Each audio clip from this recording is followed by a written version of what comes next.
Good evening to all. Now I'm going to discuss the numerical number 14 of NCRT, the from ray optics. Now this numerical is related to your telescope.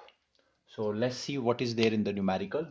A giant refracting telescope at an observatory has an objective lens of focal length 15 metre. अब थोड़ा सा पहले एक बार शुरू करने से पहले हल्का सा देखते हैं टेलीस्कोप के बारे में, पता होना चाहिए थोड़ा सा.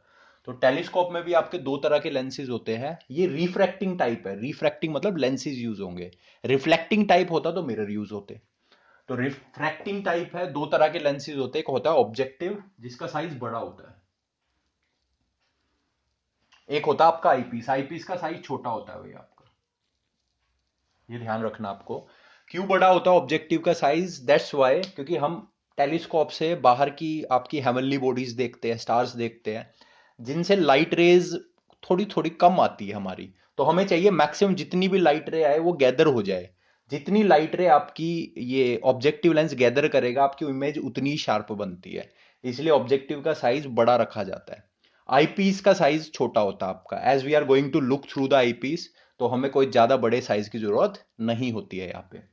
तो आपके दो तरह के लेंसेज होते हैं. ऑब्जेक्टिव का साइज बड़ा होता है, आपका आईपीस का साइज छोटा होता है. तो अब करना शुरू करते हैं क्या है. तो वही आपके सबसे पहले हल्के से फॉर्मूले भी बता देता हूं. फॉर्मूले भाई मैग्नीफाइंग पावर होती है आपकी. फॉर्मूला जो बनता है, यहाँ पे भी वही दो केसेस बनते हैं. एक बनता है least distance of distinct vision, और एक केस बनता है आपका नॉर्मल एडजस्टमेंट वाला, जब फाइनल इमेज इन्फिनिटी पे बनती है. तो पहले मैं फॉर्मूला लिख रहा हूं. जब आपका नॉर्मल एडजस्टमेंट वाला केस होता है तो उसमें क्या बनता है? सीधा फॉर्मूला बनता है माइनस एफ ओ अपॉन में एफ. ये होता है जब आपकी फाइनल इमेज कहाँ फॉर्म हुई हो. फाइनल इमेज मतलब वीई, आईपीस जो आपकी फाइनल इमेज बनाता है वो इन्फिनिटी पे फॉर्म हो रही हो. अब फॉर्मूला लिखते हैं जब फाइनल इमेज आपकी 25 सेंटीमीटर पे बने.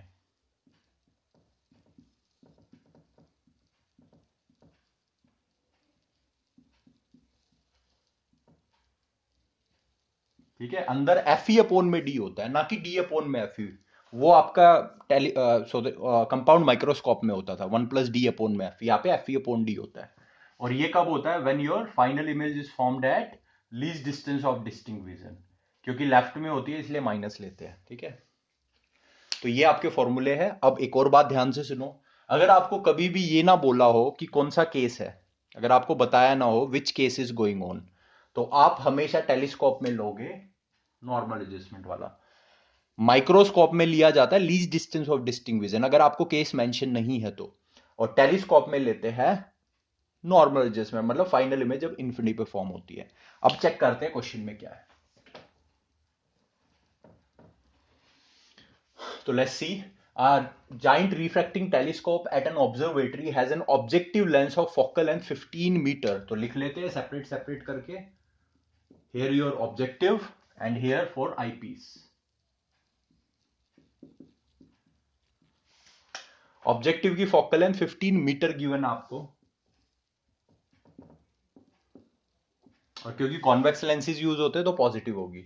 If an eyepiece of focal length 1.0 centimetre.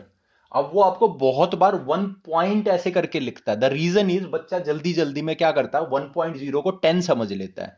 तो बहुत ध्यान से आपको क्वेश्चन पढ़ना है. इसके पीछे का एक यही रीजन होता है, वो आपसे गलती करवाना चाहता है. कई बार बच्चा डेसिमल पॉइंट को नहीं देखता, वो इसको 10 सेंटीमीटर ले लेता है. तो बड़ा ध्यान से देखना, 1.0 लिखा है उसने. तो your focal length for eyepiece is 1 centimetre. 1 centimetre. ठीक है, सेंटीमीटर को आप चेंज कर लो मीटर में, क्योंकि ये मीटर में गिवन है. या आप मीटर को सेंटीमीटर में चेंज कर लो, दोनों को सेम बना लो. बेस्ट होगा हम ऐसा यूनिट में चेंज कर ले. तो ये बन जाएगा 10⁻⁻² मीटर. आपको पूछा है what is the angular magnification.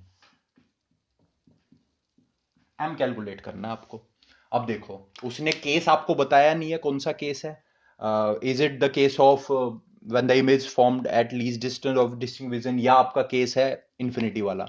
उसने नहीं बताया तो हम कौन सा लेंगे? नॉर्मल एडजस्टमेंट वाला केस. तो मैग्नीफाइंग पावर का फॉर्मूला सीधा होता है इसमें माइनस एफ ओ अपोन में. ठीक, माइनस साइन आप रिमूव भी कर सकते हो, चाहो तो मैग्नीट्यूड ले लो, अगर लगा रहने दो तो लगा रहने दो, इसमें कोई ज्यादा प्रॉब्लम नहीं होती, कोई दो ही चीजें होती है, माइनस रहने दोगे will get the answer in minus, कोई प्रॉब्लम नहीं होती। अगर आप मैग्नीट्यूड लोगे तब भी कोई प्रॉब्लम नहीं है। तो माइनस एफ ओ है मेरा 15 और एफ ई है मेरा 10⁻²। 10⁻², ऊपर जाएगा 10⁻² बन जाएगा।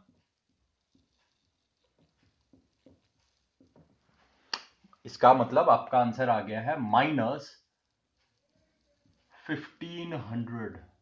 इसका मतलब जो भी चीज आप देख रहे हो, जो भी ऑब्जेक्ट देख रहे हो, जो भी हेवनली बॉडी देख रहे हो, उसको 1500 टाइम्स मैग्नीफाई करके आपको दिखाएगा टेलीस्कोप। मैग्नीफाइंग पावर का मतलब ये है 1500 टाइम्स साइज बढ़ा के आपको दिखाएगा। ठीक, माइनस का मतलब होता है आपकी जो इमेज फॉर्म होगी ना, दैट विल बी इन्वर्टेड, वो उल्टी फॉर्म होगी, बस इसको शो करता है। वरना हमारी वैल्यू जो आ रही है, आंसर है that is 1500, this is important. Minus का मतलब होता है the final image is inverted, inverted होती है, उसको शो करता है। सो ये था हमारा फर्स्ट पार्ट। बस इसमें एक चीज हमें ध्यान रखनी थी, दैट उसने यहां पे केस मेंशन नहीं किया, तो हमें कौन सा लेना है, नॉर्मल एडजस्टमेंट। टेलीस्कोप में नॉर्मल एडजस्टमेंट लेते हैं, एंड आपके कंपाउंड माइक्रोस्कोप में लेते हैं least distance of distinct vision का, अगर मेंशन ना किया हो तो। ठीक है, now let's move on to the second part.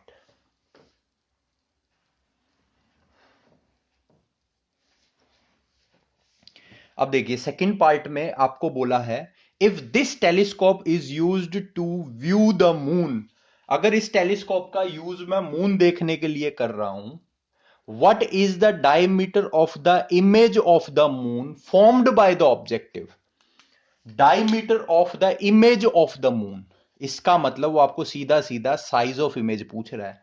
यहां पे diameter of the image of the moon का मतलब है the size of the moon, the size of the image formed by the objective. तो आपका सेकंड पार्ट, वो आपसे क्या पूछ रहा है, the size, the diameter of the image of the moon by the objective, मतलब H2। ठीक है, H2 का मतलब है आपका, H2 का मतलब हो गया, यहां पे लिख दो आप, this is your diameter of the image of moon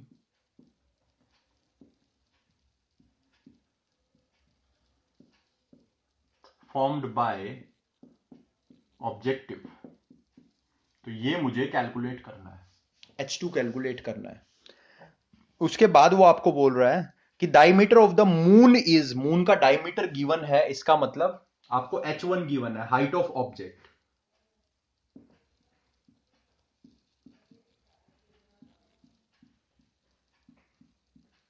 that is given to you, और उसकी वैल्यू है 10⁻6 मीटर। और radius of the lunar orbit given है, the radius of the lunar orbit वो आपको गिवन है 3.8।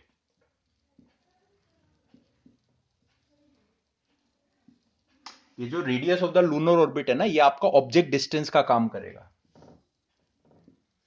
So this will work as an object distance, किसके लिए, ऑब्जेक्टिव के लिए। इसको ध्यान रखना है, जो आपको लूनर ऑर्बिट गिवन होता है ना, radius of the lunar orbit, वो आपका ऑब्जेक्ट डिस्टेंस का काम करता है, ऑब्जेक्टिव लेंस से यूओ का काम करता है। तो ये चीजें आपको गिवन है, और उसने बोला अबाउट टेलीस्कोप का यूज करना है, तो फोकल लेंथ आपके पास इंटेक्ट रहेगी वैसी की वैसी।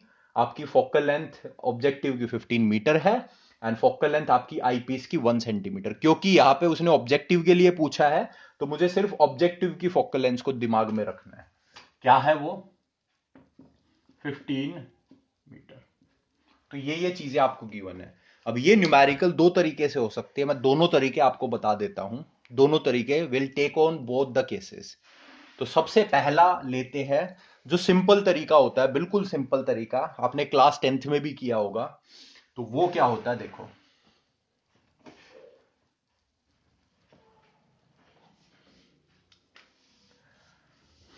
तो ये आपका ऑब्जेक्टिव लेंस है,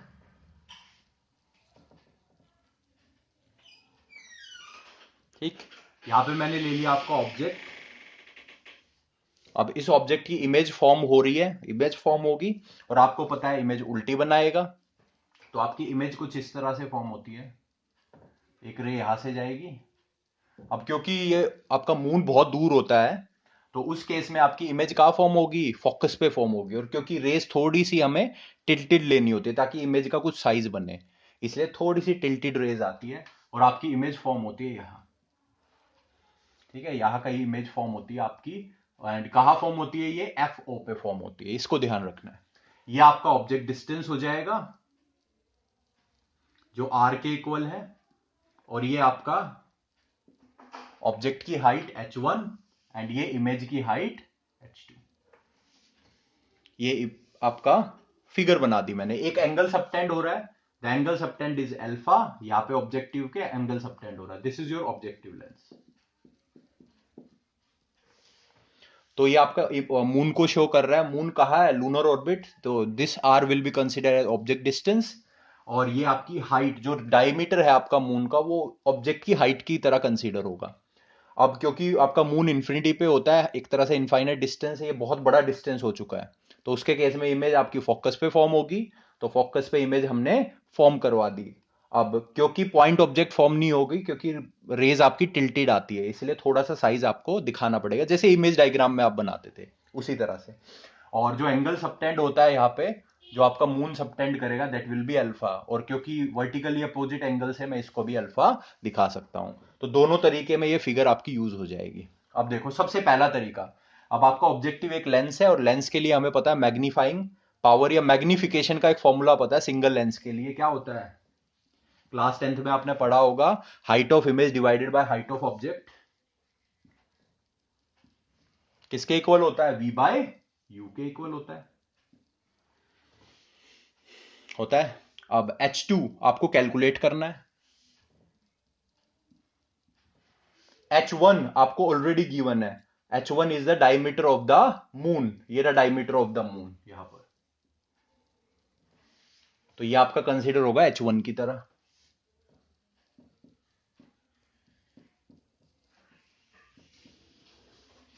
उसके बाद V, V is the image distance, जो इमेज फॉर्म हो रही है, और आपको पता है वो फोकस पे फॉर्म हो रही है, फोकस पे फॉर्म होती है, तो फोकस मतलब फोकल लेंथ आपको गिवन है 15 मीटर, फोकल लेंथ ये 15 मीटर आपको गिवन है, तो यहां 15 पुट कर दोगे।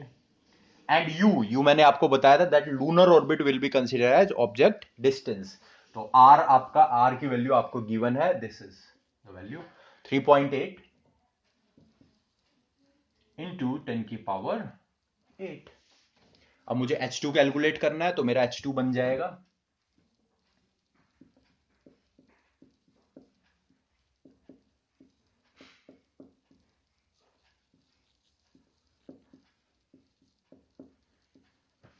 ठीक है, यहाँ पे पावर ये कैंसिल हो जाएगी आपकी, तो नीचे रह जाएगा 10⁻², 10⁻² आपका ऊपर चला जाएगा, तो आपका बन जाएगा 15 इंटू में 3.48, मल्टीप्लाई में 10⁻², डिवीजन में 3.8, 3.8। अब इसको जब हम सॉल्व करेंगे, सॉल्व करने के बाद आपका आंसर बनेगा 13.73 इंटू में 10⁻², यूनिट आएगी मीटर। ठीक है, तो ये आपका आंसर आ चुका है। अगर सेंटीमीटर में कन्वर्ट करना है तो आपको पता है आपको 100 से मल्टीप्लाई करना पड़ेगा, और 100 से मल्टीप्लाई करोगे तो 10⁻², और ये कैंसिल हो जाएंगे, तो आपका सेंटीमीटर में आंसर बन जाएगा 13.73 सेंटीमीटर। तो ऑब्जेक्टिव लेंस जो मून की इमेज फॉर्म होता करता है आपकी, वो उसका साइज होता है 13.73 सेंटीमीटर। क्योंकि यहाँ पे सिर्फ ऑब्जेक्टिव के बारे में बोला था उसने, तो सिर्फ मैंने ऑब्जेक्टिव लेंस लिया, सेकंड लेंस को कंसीडर नहीं किया। उसने सब कुछ ऑब्जेक्टिव के रिस्पेक्ट में आपसे पूछा था, इसलिए एक ही लेंस को कंसीडर किया। तो ये पहला तरीका होता, बड़ा सिंपल, क्लास 10th में भी आपने किया होगा। अब दूसरा तरीका कुछ अलग से नहीं है, दूसरा तरीका एंगल का यूज करके है। यहाँ पे एंगल गिवन है ना अल्फा, तो आप अल्फा कैलकुलेट कर लो, यहां इस ट्राइंगल से और यहां इस ट्राइंगल से। तो ये देखते दूसरा तरीका क्या है, एग्जैक्टली ऐसा ही है, जस्ट थोड़ा सा डिफरेंट है। तो इसमें क्या करना होता है, सबसे पहले नाम दे दो इसको, ये नाम दे दिया मैंने ए बी, यहां पे आपका ऑप्टिकल सेंटर होता है, यहां पे दे दिया मैंने सी और यहां दे दिया डी। तो सबसे पहले triangle A B O check करो।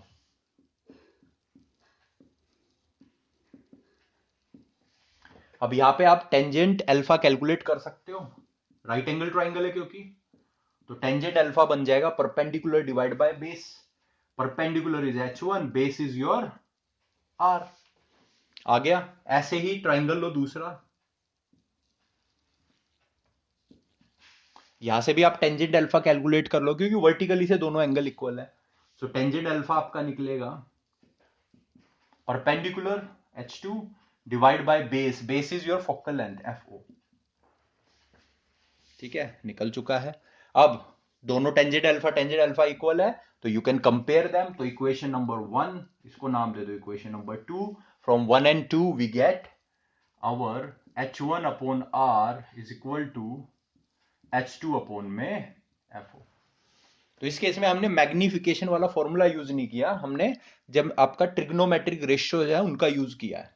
तो यहां से मुझे कैलकुलेट करना है H2, तो मेरा H2 बन जाएगा H1 इंटू में focal length divided by R। अब वही H1 की value, the height that is the diameter of the moon, वो H1 बन जाएगा और वो आपको गिवन है 3.48 इंटू 10 की power 6। The focal length is 15 meter and the lunar orbit that R is your 3.8 into 10 की पावर 8। तो exactly same calculation आ चुकी है। सॉल्व करोगे तो आपका आंसर बनेगा 13.73 इंटू में 10 की पावर -2 मीटर, और आई कैन से 13.73 सेंटीमीटर।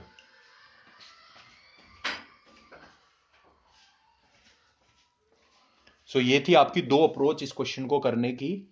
तो आप कोई भी अप्रोच यूज कर सकते हो। फिगर आप ये बना लेना, बुक्स में एक अलग फिगर भी गिवन होती है that is a bit difficult, हल्की सी डिफिकल्ट लगती है बच्चे को, तो ये सिंपल फिगर होती है, आप इसको यूज कर सकते हो। तो दो तरीके आपके पास, you can use any method. So that was all for today, thank you and have a nice day.